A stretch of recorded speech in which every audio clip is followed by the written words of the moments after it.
Beberapa hari terakhir beredar rumor tentang pemimpin tertinggi baru Iran. Ada yang bilang dia telah meninggal. Beberapa orang mengatakan dia sedang koma, sementara beberapa lainnya mengklaim bahwa kedua kakinya diamputasi. Sekarang, apa cara terbaik untuk membantah semua rumor ini? Cukup berikan pernyataan publik.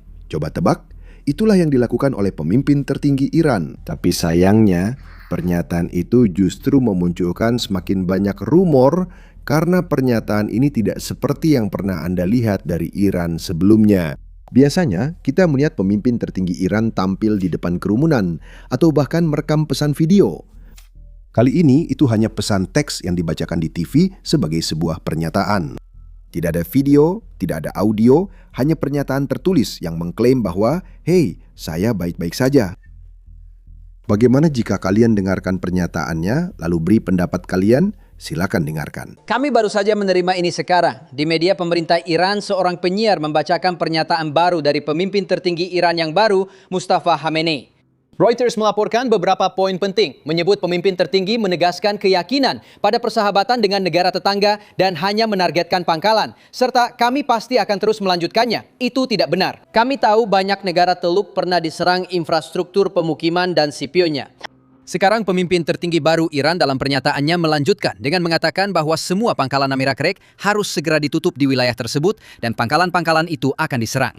Dia juga mengatakan dalam pernyataan tersebut, sekali lagi, yang disiarkan di media pemerintah, dia tidak tampil dalam pernyataan di mana ia menyerukan persatuan di antara rakyat Iran dan partisipasi dalam Hari Quds. Sekarang, Quds adalah kata dalam bahasa Arab untuk Yerusalem. Dan hari tersebut biasanya jatuh pada hari Jumat terakhir di bulan Ramadan. Jadi, jika perhitunganku benar di sini, itu berarti tanggal 20 Maret tahun ini, hari Jumat terakhir di bulan Ramadan, saat biasanya kita melihat proksi Iran seperti Hamas dan Hizbullah melancarkan serangan dan juga demonstrasi besar di wilayah tersebut. Jadi ini tentu saja sesuatu yang perlu diwaspadai dalam beberapa hari ke depan. Ini adalah pernyataan pertama yang kami terima dari pemimpin tertinggi Iran baru, Mustafa Khamenei. Dia berbicara tentang serangan terhadap negara-negara Teluk, juga mengatakan bahwa dia akan menargetkan pangkalan IS-REC di wilayah tersebut, dan kemudian juga membahas tentang Selat Hormuz. Ini adalah bagian yang menarik di sini. Kami baru saja menerima sorotan dari Reuters yang memantau media pemerintah Iran. Pernyataan ini awalnya disampaikan dalam bahasa Farsi. Dan pemimpin tertinggi baru Iran melanjutkan dengan mengatakan bahwa penutupan Selat Hormuz harus terus dilakukan sebagai alat untuk menekan musuh. Jadi retorika yang kita dengar dari pemimpin tertinggi baru Iran ini cukup mirip dengan retorika ayahnya. Ingat, pemimpin tertinggi Iran sebelumnya disingkirkan dalam serangan pembuka operasi Epic Fury saat perang ini dimulai. Dan dalam serangan pembuka itu, istri, ibu, dan satu anak laki-laki Mustafa Khamenei juga tewas. Sekarang saya akan memakluminya. Masuk akal jika dia memang tidak ingin tampil di depan umum setelah semua itu. Seluruh keluarganya baru saja tewas dalam serangan rudal. Selain itu, Israel sangat terbuka tentang fakta bahwa mereka akan memburu setiap pemimpin Iran satu persatu. Masalahnya sekarang adalah, dia bahkan tidak memberi pesan video, padahal itulah yang dilakukan para pemimpin lain di Iran. Kita melihat Presiden Iran memberikan pesan video dan bahkan tampil dalam wawancara di TV Amerika Serikat. Kita juga telah melihat hal yang sama dari Menteri Luar Negeri Iran. Tapi sepertinya pemimpin tertinggi Iran terlalu takut pada segalanya. Mungkin ada alasan lain, karena ini rumor yang sedang ramai dibicarakan. Dengarkan baik-baik. Sudah ada rumor selama beberapa hari terakhir tentang bagaimana Mustafa Khamenei terluka dan seberapa parah lukanya. Dan tentu saja, selama 3 hari terakhir sejak dia dikonfirmasi sebagai pemimpin tertinggi Iran yang baru, tidak ada kabar apapun darinya. Selain beberapa gambar yang merupakan gambar bersejarah, juga ada dugaan beberapa gambar yang dihasilkan oleh AI. Namun sekarang kami telah mendengar dari beberapa sumber yang berbeza. Salah satunya, Duta Besar Iran untuk Siprus yang mengatakan bahawa Mustafa Khamenei beruntung masih hidup, yang menunjukkan bahawa lukanya memang bisa jadi cukup serius. Meskipun itu berbeda dengan pejabat Iran lainnya yang mengatakan bahwa dia hanya mengalami luka ringan. Kita memang belum tahu, sehingga muncul banyak spekulasi tentang alasan dia belum terlihat. Apakah dia mengalami cacat rupa? Itu hanya spekulasi. Apakah dia bisa berjalan? Apakah kakinya mengalami cedera serius? Ada beberapa dugaan bahawa setidaknya salah satu kakinya patah dan ada cedera lain di bagian bawah tubuhnya. Tapi menurut saya, sampai dia benar-benar terlihat secara langsung dan memberikan semacam pidato, spekulasi itu akan terus berlanjut. Sekarang orang-orang Iran menyebutnya sebagai pemimpin tertinggi kardus, karena setiap kali TV pemerintah menayangkannya, itu selalu rekaman lama, gambar yang dibuat AI, atau bahkan potongan kardus sungguhan. Sekarang pertanyaan saya cukup jelas. Jika dia cukup sehat untuk menulis 3 halaman bolak-balik, kenapa dia tidak bisa merekam video 30 detik saja? Bahkan gambar-gambar yang digunakan TV pemerintah itu bukan gambar terbaru. Itu semua gambar lama atau hasil rekayasa AI. Dan ini adalah gambar-gambar seorang pria yang diklaim rezim dalam keadaan baik-baik saja. Jadi semoga kalian paham kenapa rumor terus berkembang dan apa kutipan terkenal itu. Rumor hari ini adalah berita utama besok. Sepertinya itulah arah yang sedang dituju oleh rezim Iran. Sekarang mari kita alihkan fokus kita ke para pejabat Iran yang sekarang sangat marah karena pernyataan yang dibuat Presiden Trump tadi malam. Begini, Trump mengatakan sesuatu yang tidak banyak orang duga. Dia secara terbuka mengatakan bahwa AS-1 bisa menghancurkan seluruh kapasitas listrik Iran dalam waktu 1 jam. Namun dia tidak ingin melakukannya karena mustahil bagi Iran untuk bangkit kembali. Dengarkan ini. Oke, terima kasih banyak. Menurut saya itu adalah perjalanan yang luar biasa. Dan kami punya kabar baik di garis depan perang. Yaitu mereka benar-benar dihancurkan. Iran benar-benar dimusnahkan. Itu saja yang bisa saya katakan. Mereka hampir di ujung jalan, bukan berarti akan segera berakhir, tapi mereka sudah di sana. Mereka tidak punya angkatan laut atau udara. Mereka tidak punya pertahanan udara apapun. Mereka tidak punya sistem pengendalian. Kita benar-benar bebas berkeliaran di negara itu. Sekarang kita akan mengamati selat dengan serius. Selat dalam kondisi sangat baik. Semua kapal mereka telah kita hancurkan. Mereka punya rudal, tapi tidak banyak. Saya rasa kita dalam kondisi yang sangat baik. Kita benar-benar dalam kondisi yang sangat baik. Yang penting kita harus menang. Mereka juga menang cepat, tetap menang. Dan ada banyak orang. Saya baru saja menonton beberapa berita. Kebanyakan orang bilang ini sudah dimenangkan. Ini hanya soal kapan kita berhenti. Kita tidak ingin membiarkannya tumbuh kembali. Dan idealnya kita ingin melihat seseorang di sana yang tahu apa yang mereka lakukan. Dengan kata lain, mereka bisa membangun sebuah negara. Sekarang satu hal lagi, kita bisa menyerang bagian-bagian Teheran dan tempat-tempat lain yang jika kamu melakukannya, mereka hampir mustahil membangun kembali negara mereka. Kita tidak ingin itu, tapi kita bisa serang listriknya. Kita bisa menghancurkan kapasitas listrik mereka dalam 1 jam. Dan mereka akan membutuhkan waktu 25 tahun untuk membangunnya kembali. Idealnya, kita tidak akan melakukannya. Terima kasih semuanya. Sungguh kehormatan. Sekarang, ini akan menjadi perubahan besar dalam strategi. Dan perubahan strategi yang sebenarnya bisa berakibat sangat buruk. Sekarang, sebelum kita membahas itu, saya ingin mengingatkan dengan cepat untuk menekan tombol like dan subscribe di bawah ini. Itu benar-benar sangat membantu kami, terutama saat membahas topik terkait perang di YouTube. Sekarang mari bahas strategi Amerika Serikat. Ingat, pemerintah ASR kurang senang saat Israel menyerang gudang minyak Iran.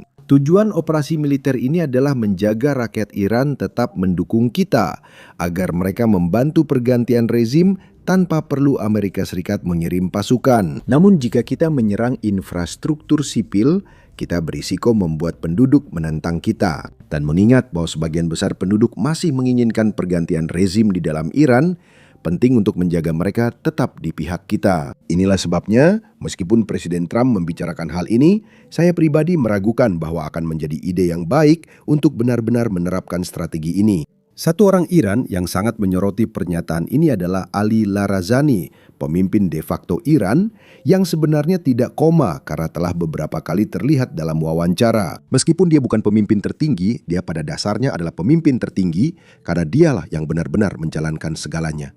Nah, ini adalah tanggapannya. Trump menyatakan mereka bisa mematikan listrik Iran dalam 1 jam. Jika itu terjadi, seluruh wilayah akan gelap dalam kurang dari setengah jam. Kegelapan memberi banyak peluang memburu tentara Amerika Serikat yang lari mencari selamat. Sekarang mari kita jujur, jika Iran memang mampu, mereka pasti sudah melakukannya.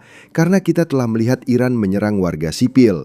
Kita telah melihat mereka membunuh puluhan warga sipil, orang-orang di kapal dagang yang mencoba melewati Selat Hormuz. Dan beberapa dari mereka sebenarnya bahkan tidak benar-benar mencoba lewat juga. Mereka hanya sedang ditempatkan di sana. Mereka berlabuh di pelabuhan dekat Selat Hormuz atau menunggu di luar. Tapi Iran tetap menyerang. Bahkan kemarin, beberapa orang hilang. Kita harus menganggap mereka sudah meninggal jika mereka menghilang di air di kapal yang sedang diserang Iran.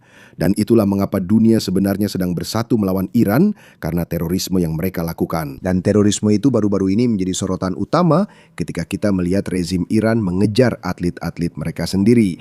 Tim sepak bola wanita Iran sedang di Australia saat perang dimulai, bermain di kejuaraan Asia, dan mereka memutuskan tidak menyanyikan lagu kebangsaan sebelum pertandingan. Ini merupakan protes diam atas tindakan rezim terhadap warga Iran yang tak bersalah.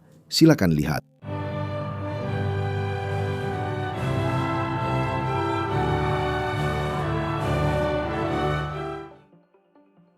Saya bilang salute untuk mereka, serius. Ini yang perlu kita ingat di tengah banyak orang yang ingin berduka untuk Ayatollah.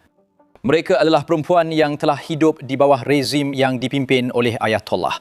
Mereka tahu apa yang terjadi pada perempuan di Iran. Dan bagi mereka, mungkin ini adalah momen yang baik. Dan di sanalah mereka, di panggung dunia, mengatakan bahawa mereka tidak ikut serta dalam hal ini.